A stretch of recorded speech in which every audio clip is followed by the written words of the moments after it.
வணக்கம். வாழ்க வளமுடன், வாழ்க வையகம். உலகத்து மக்கள் அனைவரும் எல்லா நாட்களிலும் மகிழ்ச்சியா இருக்கணும், ஆரோக்கியமா இருக்கணும்னு வாழ்த்துறோங்க.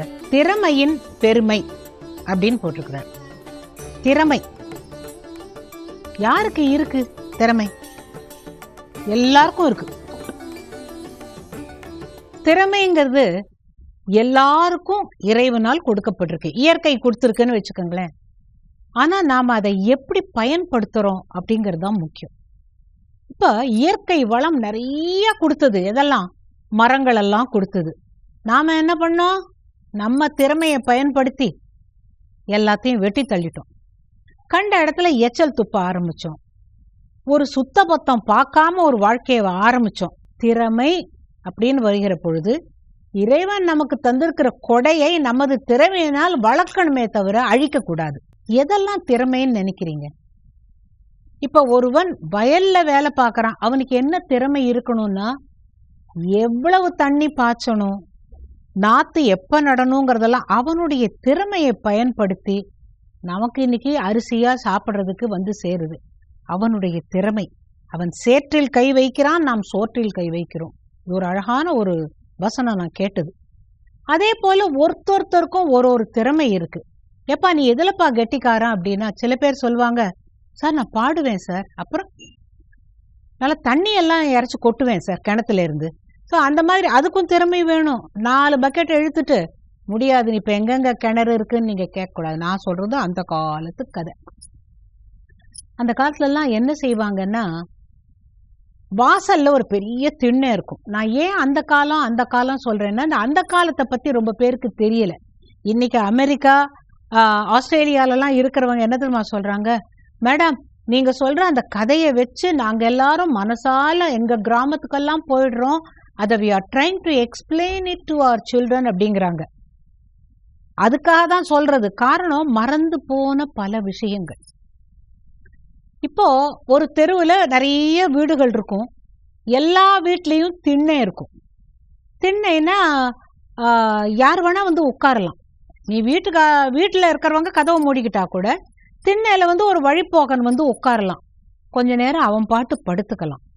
அதாவது ஒரு தர்ம சிந்தனையோட யாரான ஒருத்தர் போய் அவனுக்கு கால் வலிச்சதுன்னா அவன் பாட்டு வந்து படுத்துக்கட்டும்பா அப்படிங்கிற ஒரு நல்ல எண்ணத்தோட அப்பெல்லாம் வீட்டு வாசல்ல திண்ணைய கட்டினாங்க.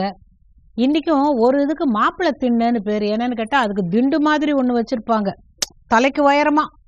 ராத்திரியில வழிப்போக்கம் யாராவது வந்து மாப்பிள்ளை திண்டு இருக்கா அப்படின்னு பார்த்து படுத்துக்கிறவங்களும் இருக்காங்க. இருக்கிறது சிமெண்ட்ல சொல்றேன், அந்த ஒரு ஆசை. நாங்கள்லாம் என்ன பண்ணுவோம், லீவு நேரத்துல காலையில ஒரு 10:30 மணிக்கெல்லாம் எல்லாரும் வாசத்திண்ணைக்கு வந்துருவோம்.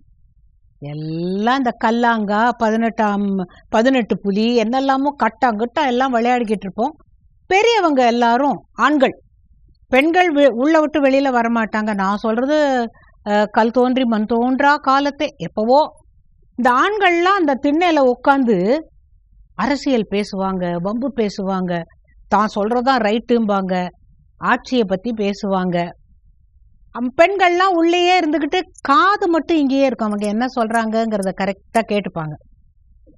அப்படி நாங்கெல்லாம் விளையாடிட்டு இருந்த பொழுது தெற்கோடியில ஒரு குரல் கேட்டுச்சு, நல்ல குரல். அவர் என்ன பாடுறாருன்னா, தீன கருணாகரனே நடராஜா நீலகண்டனே மீனலோச்சனி மணாளா தாண்டவமாடும் சபாபத்தே ஞானியர் மனம் விரும்பும் நீலகண்டனே மௌன குருவே மௌன குருவே மௌன குருவே அரணே பரமேஷா நீலகண்டனே. எங்களுக்கு அந்த குரல் ரொம்ப பரிச்சயமான குரலா இருந்தது. ஒருத்தர் பார்த்துக்கிட்டோம், என்ன அவரோட குரல் மாதிரி இருக்கு. யார் அந்த அவரு அப்படின்னாக்கா, எங்க வீட்டுல ஒரு கிராமபோன் பெட்டி இருக்கும். கிராமத்துல இருக்கிறதுனால அது கிராமபோன் இல்ல, பட்டணத்துலயும் இருக்கும், எல்லார் வீட்லயும் இருக்கும். அழகா அதுக்கு ஒரு கீ கொடுத்துட்டு அதுல ஒரு ஊசிய போட்டு இந்த கிராமபோன் தட்டு 78 RPM போட்டு அப்படி அந்த ஊசியை இங்க வச்சுட்டோம்னாக்க, தீன கருணாகரனே நடராஜா அப்படிங்கும். உடனே ஏய் கீ குடு கீ குடு கீ குடு அப்படின்ன உடனே அது கரெக்டா பாட ஆரம்பிக்கும். கீழேனாக்க பேன்னு குறைஞ்சிரும். அதுலலாம் ஒரு சந்தோஷம். நாங்க கேட்டது எம்.கே. தியாகராஜ பாகவதர்னு ஒரு அற்புதமான நடிகர், பாடகர்.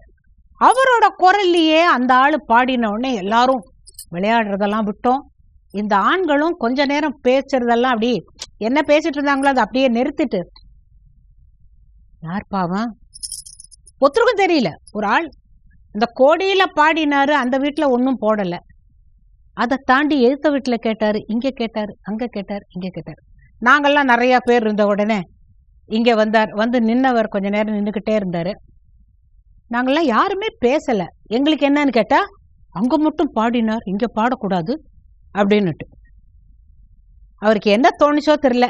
எங்களெல்லாம் பார்த்த உடனே அம்பா மனம் கனிந்துனது கடை கண்பார் திருவடிணை துணை என் அம்பா அப்படின்னு ஸ்ருதி சுத்தமா நல்லா ஒரு 8 கட்டையில அவர் பாடின உடனே நாங்கள்லாம் அப்படியே மெய்மறந்து கேட்டுட்டு இருந்தோம். கூடவே எங்க தாத்தாவுடைய தம்பி சாமா சித்தப்பான்னு பேரு, அவர் தலையெல்லாம் ஆட்டி பக்கத்துல இருந்த தண்ணி சொம்பலியே தாளம் போட்டு ரசிச்சு எல்லாருக்கும் ரொம்ப பிடிச்சது அவர் பாடினது. எங்க தாத்தா தொண்டையை கனைச்சுக்கிட்டு உள்பக்கம் பார்த்தார். பெண்கள்லாம் இந்த பாட்டை கேட்கறாங்க. எங்க இருந்து? ஜன்னலுக்கு அந்த பக்கம், வெளியில யாரும் வரக்கூடாது, இந்த கதவை தாண்டி பெண்கள் வரமாட்டாங்க. எல்லாரும் ஜன்னல் வழியா பார்த்த பொழுது, என்ன எந்த ஊரு, என்ன பேருப்பா அவனுக்கு? துரைங்க. துரையா? தர்மதுரையா அப்படின்னு கேட்டார். தர்மம் கேட்கறவன் நீ தர்மதுரை அப்படிங்கிறாப்புல கிண்டலா தாத்தா கேட்டார்.